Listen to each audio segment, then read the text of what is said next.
ओम नमः शिवाय। नमस्कार भक्तगण, भगवान भोलेनाथ और माता पार्वती की कृपा आप सभी पर बनी रहे। आज वैशाख मास का आखिरी सोमवार है और आज ही सोम प्रदोष व्रत भी है। आज के दिन भगवान भोलेनाथ की पूजा आराधना करना अत्यंत फलदायी और शुभ हो जाता है, क्योंकि आज भगवान भोलेनाथ का सबसे खास दिन यानी सोम प्रदोष व्रत भी है। इससे भगवान भोलेनाथ की असीम कृपा अपने भक्तों को प्राप्त होती है। तो आइए भगवान भोलेनाथ का स्मरण करते हुए सुनते हैं सोमवार व्रत कथा। एक साहूकार बहुत अमीर था। उसके पास धन की कोई कमी नहीं थी। साहूकार के पास सभी सुख और ऐश्वर्य के साधन थे, किंतु उसको एक ही दुख था कि उसके कोई औलाद नहीं थी।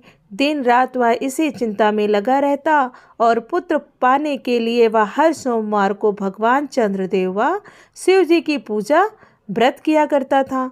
साहूकार की भोलेनाथ के प्रति ऐसी भक्ति देखकर एक बार माँ पार्वती जी ने शिव जी से कहा, हे नाथ, ये साहूकार आपका अनन्य भक्त है और सदैव ही आपका व्रत और पूजा भक्ति भाव से किया करता है।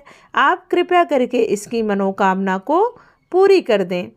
पार्वती जी के ऐसे वचन सुनकर भोलेनाथ ने माँ गौरी से कहा, हे पार्वती, यह संसार एक कर्म क्षेत्र है। यहाँ जो भी जैसा कार्य करता है उसे वैसा ही फल मिलता है, अर्थात जैसा कार्य मनुष्य करता है वैसा ही परिणाम भोगता है।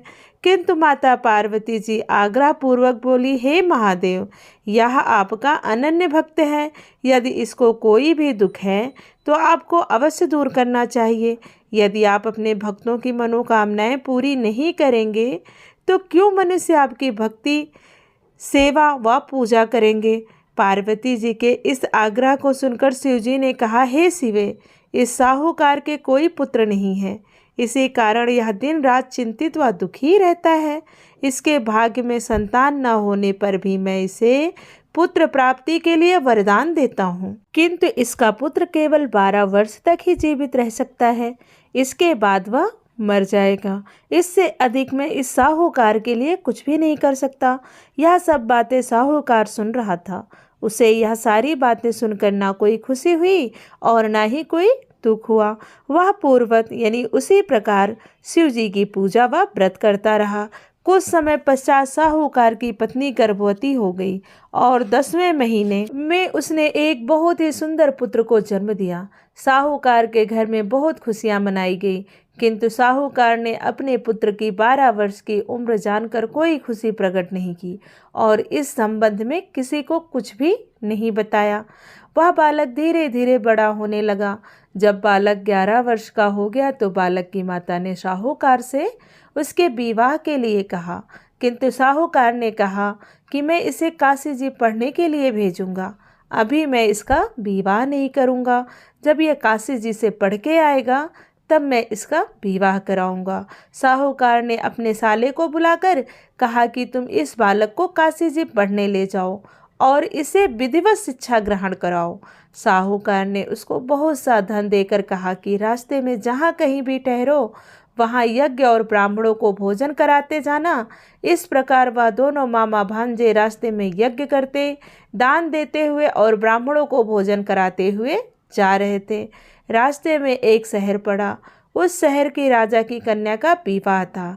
एक अन्य राजा का लड़का बारात लेकर आया था, लेकिन वह एक आंख से काना था।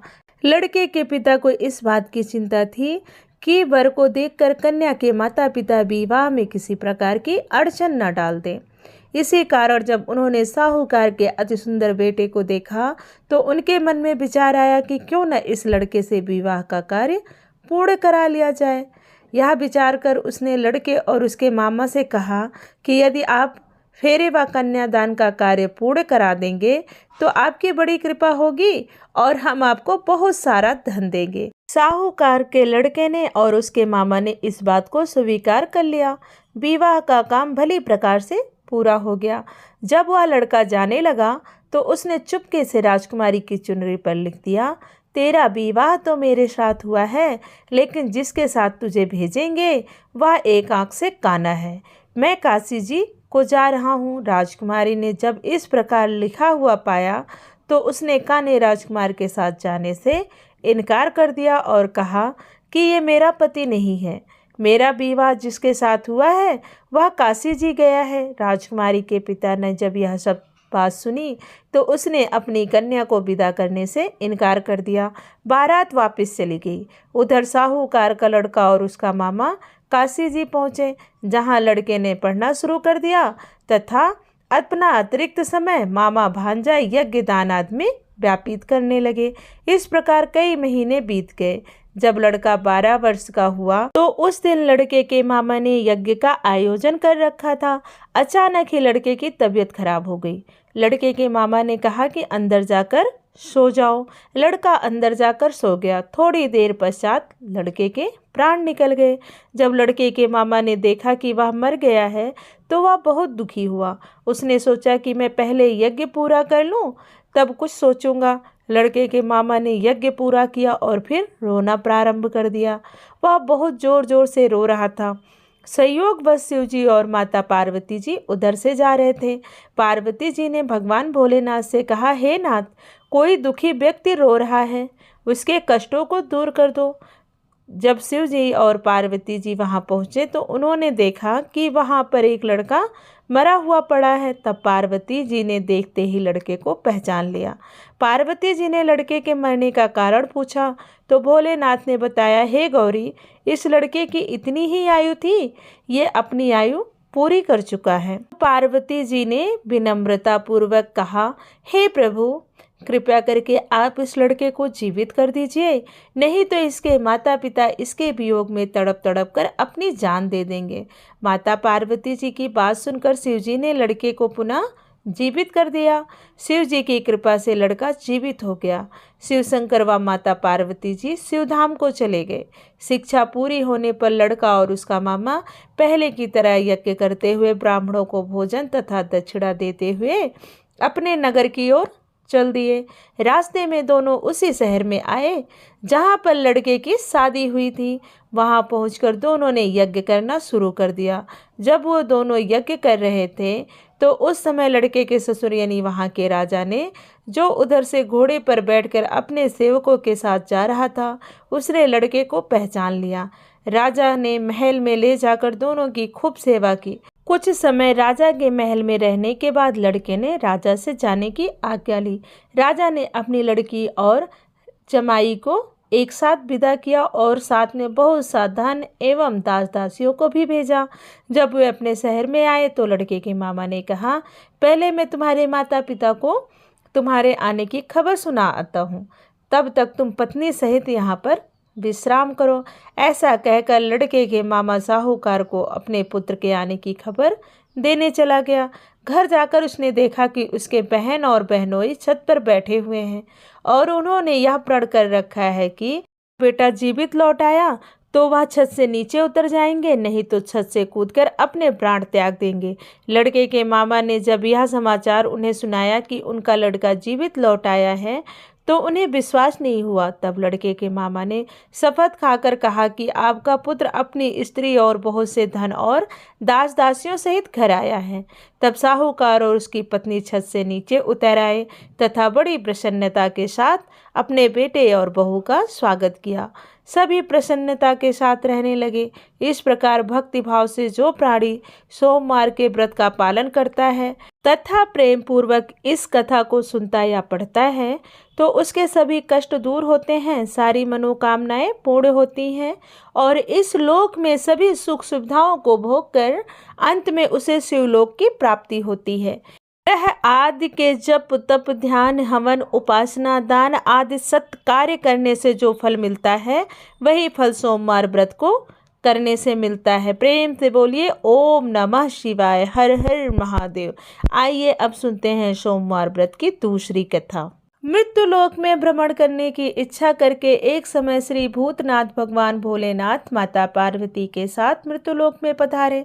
भ्रमण करते करते माता पार्वती और भोलेनाथ विदर्भ देशांतर्गत अमरावती नाम की अति रमणीक नगरी में पहुँचे। अमरावती नगरी स्वर्ग के समान सदृश सभी प्रकार के सुखों से परिपूर्ण थी। उसमें वहाँ के महाराज द्वारा बनवाया हुआ अति रमणीक शिव जी का मंदिर भी था। भगवान शंकर भगवती पार्वती के साथ उस मंदिर में निवास करने लगे। एक समय माता पार्वती जी भगवान भोलेनाथ को प्रसन्न देख मनोविनोद करने की इच्छा से बोली, हे महाराज, आज तो हम दोनों चौसर खेलेंगे। शिव जी ने प्राण प्रिय की बात को मान लिया और चौसर खेलने लगे। उसी समय मंदिर का पुजारी ब्राह्मण मंदिर में पूजा करने आया। माता पार्वती जी ने पुजारी से प्रश्न किया, पुजारी जी बताओ, इस बाजी में हम दोनों में से किसकी जीत होगी? ब्राह्मण बिना विचार किए जल्दी में बोल उठा कि महादेव जी की जीत होगी। थोड़ी देर बाद बाजी समाप्त हो गई और पार्वती जी की जीत हो गई। माता पार्वती जी को बहुत गुस्सा आया और ब्राह्मण को झूठ बोलने के अपराध के कारण श्राप देने को चली। भोलेनाथ ने माता पार्वती को बहुत समझाया, लेकिन उन्होंने ब्राह्मण को कोढ़ी होने का श्राप दे दिया। कुछ समय बाद पार्वती जी के श्रापवश पुजारी के शरीर में कोढ़ पैदा हो गया। वह बहुत अधिक दुखी रहने लगा। पुजारी को श्राप का कष्ट भोगते हुए जब बहुत दिन गुजर गए, तब एक दिन देवलोक की अप्सराएं शिव जी की पूजा करने के लिए उसी मंदिर में पधारी। पुजारी के कोढ़ के कष्ट को देखकर उन्हें बड़ी दया आई। उन्होंने उससे रोगी होने का कारण पूछा। पुजारी ने निसंकोच सारी बातें उन्हें बता दी। वे अप्सराएं बोली, हे पुजारी, अब तुम अधिक दुखी मत होना। भगवान शिव तुम्हारे सारे कष्टों को दूर कर देंगे। तुम सब व्रतों में श्रेष्ठ खोडस सोमवार का व्रत भक्तिभाव से किया करो। पुजारी ने अप्सराओं से नम्रता पूर्वक 16 सोमवार व्रत की विधि पूछी।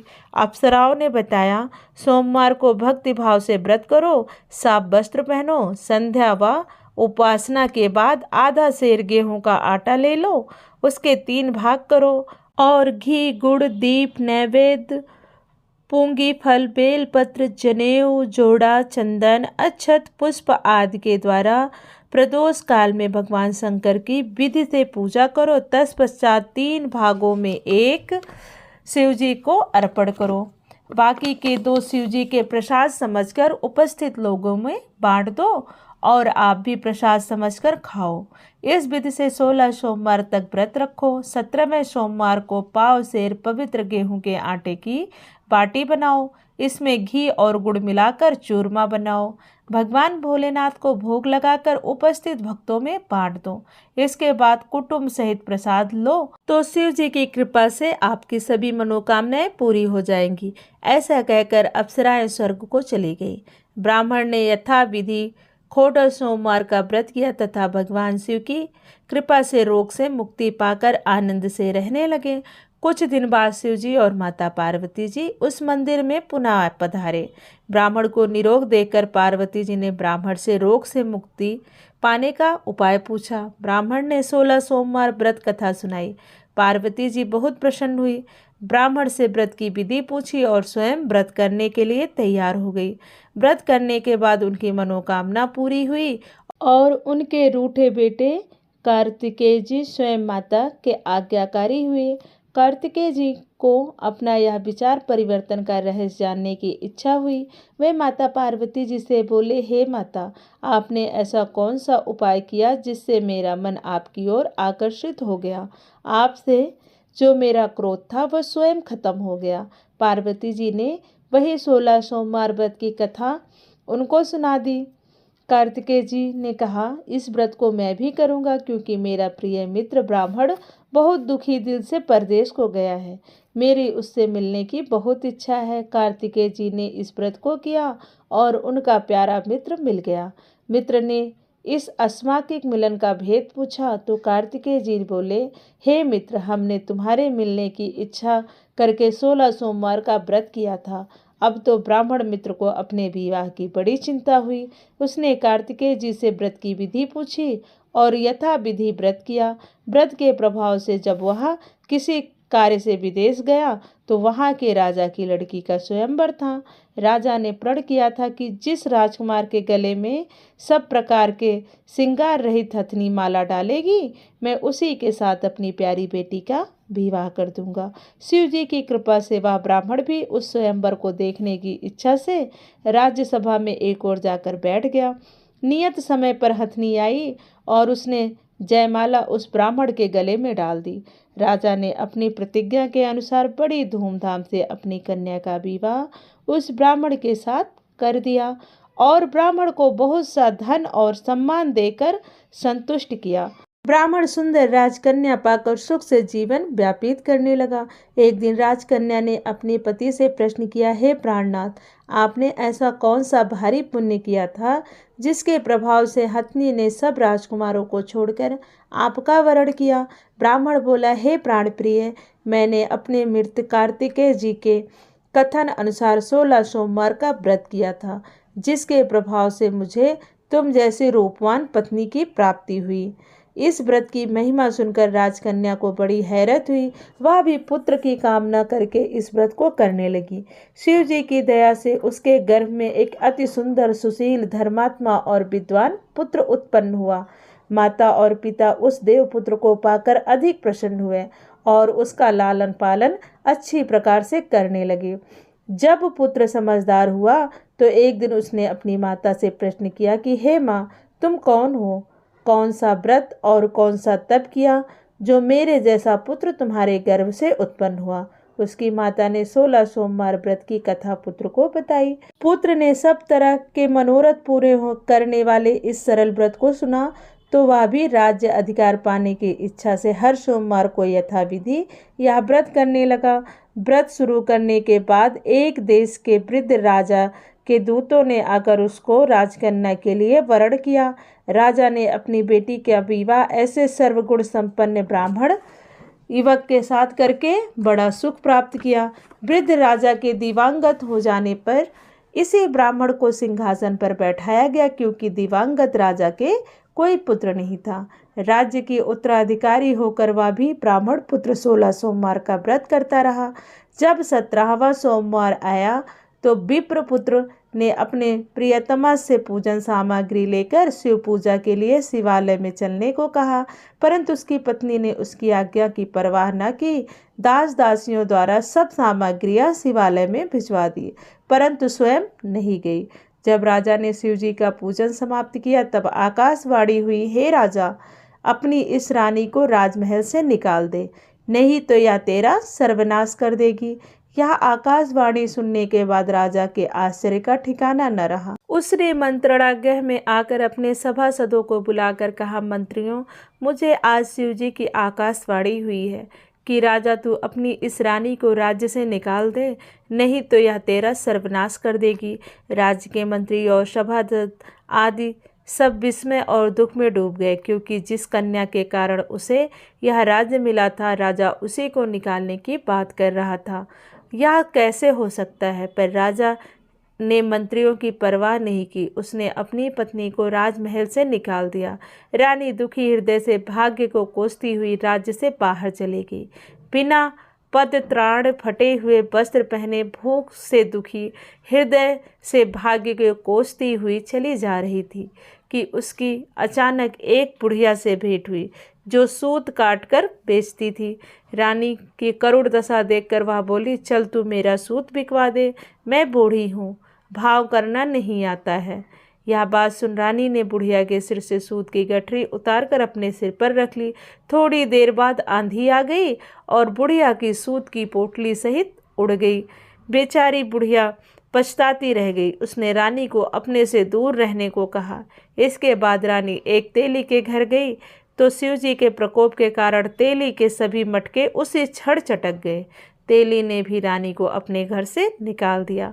बहुत से दुख को उठाती हुई रानी एक नदी के किनारे गई तो नदी का सारा जल सूख गया। उसके पश्चात रानी एक जंगल में गई। वहाँ सरोवर में पानी पीने गई तो उसके हाथ के स्पर्श होते ही सरोवर का नीलकमल के समान जल असंख्य कीड़ों में होकर गंदा हो गया। रानी के भाग्य पर दोषारोपण करते हुए उस जल को पीकर पेड़ की शीतल छाया में विश्राम करना चाहा, परंतु वह जिस पेड़ के नीचे विश्राम करती उस पेड़ के पत्ते तुरंत टूटकर गिर जाते थे। वन सरोवर जल की ऐसी दशा देख गौ चराते ग्वालों ने अपने गुसाई जी से, जो उस जंगल में स्थित मंदिर के पुजारी थे, यह बात बताई। गुसाई जी के आदेश अनुसार ग्वाले रानी को पकड़कर गुसाई जी के पास ले आए। गए। रानी के मुख कांति और शरीर शोभा देख गोसाई जी जान गए कि यह अवश्य ही कोई विधि की गति की मारी कुलीन स्त्री है। पुजारी ने रानी से कहा, पुत्री, मैं तुमको अपनी पुत्री के समान रखूंगा। तुम मेरे आश्रम में आकर रहो, मैं तुम्हें किसी प्रकार का दुख नहीं होने दूंगा। गोसाई जी के वचन सुन रानी जी को धीरज हुआ। वह आश्रम में रहने लगी। रानी जो भोजन बनाती उसमें कीड़े पड़ जाते, जल भर कर लाती उसमें भी कीड़े पड़ जाते। रानी की यह दशा देख गोसाई जी बड़े दुखी हुए और रानी से बोले, हे पुत्री, तुम्हारे ऊपर कौन से देवता का प्रकोप है जिससे तुम्हारी ऐसी हालत हुई है। पुजारी जी की बात सुनकर रानी ने शिव जी महाराज के पूजन का बहिष्कार करने की बात बताई तो पुजारी जी ने शिव जी महाराज के अनेक प्रकार से स्तुति करते हुए रानी से बोले कि हे पुत्री, तुम सब मनोरथ पूरे करने वाले 16 सोमवार व्रत को करो, उसके प्रभाव से इस कष्ट से मुक्त हो सकोगी। गोसाई जी की बात मानकर रानी ने 16 सोमवार व्रत किए। 17वें सोमवार को विधि विधान सहित पूजन किया। उस पूजा के प्रभाव से राजा के हृदय में विचार आया कि रानी को गए हुए बहुत समय बीत गया है, ना जाने कहाँ कहाँ भटकती होंगी, उसे ढूंढने चाहिए। यह सोचकर रानी की तलाश करने के लिए राजा ने चारों दिशाओं में दूत भेज दिए। वे दूत रानी की तलाश करते हुए गोसाई जी के आश्रम में पहुंचे। वहां रानी को पाकर उसने रानी को अपने साथ ले जाने का आग्रह करने लगे, परंतु गोसाई जी ने मना कर दिया। दूत चुपचाप वापस लौट आए और राजा को रानी का पता बताया। रानी का पता पाकर राजा गोसाई जी के आश्रम में गए और उनसे कहा, महाराज, जो देवी आपके आश्रम में रहती हैं वह मेरी पत्नी है। शिव जी के प्रकोप के कारण मैंने उनको त्याग किया था। अब मैं भोलेनाथ की कृपा से उसे लेने आया हूँ। कृपया मुझे अपनी पत्नी को साथ ले जाने की आज्ञा दें। यह सुनकर गोसाई जी बड़े प्रसन्न हुए। उन्होंने रानी को राजा के साथ जाने की अनुमति दे दी। राजा बड़ी प्रसन्नता के साथ रानी को महल में लेकर आया। सारे राज्य में उत्सव मनाया गया और चारों तरफ प्रसन्नता की लहर दौड़ गई। सारी प्रजा ने अपनी रानी की आने की खुशी पर खुशियां मनाई। राजा और रानी फिर नियम पूर्वक 16 सोमवार के व्रत का पालन करते हुए बहुत समय तक आनंद पूर्वक भूलोक पर निवास करते रहे। अंत समय में दोनों को मोक्ष की प्राप्ति हुई। इस प्रकार जो मनुष्य 16 सोमवार के व्रत को श्रद्धा पूर्वक करता है, उसकी सभी मनोकामनाएं भगवान शिव जी की कृपा से पूर्ण होती है और उसे मोक्ष की प्राप्ति होती है। प्रेम से बोलिए भगवान भोलेनाथ की जय, माँ पार्वती की जय।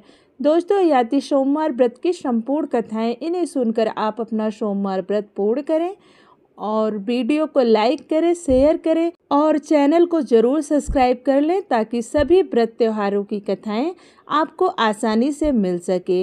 वीडियो के अंत तक बने रहने के लिए धन्यवाद। राधे राधे, जय माता दी।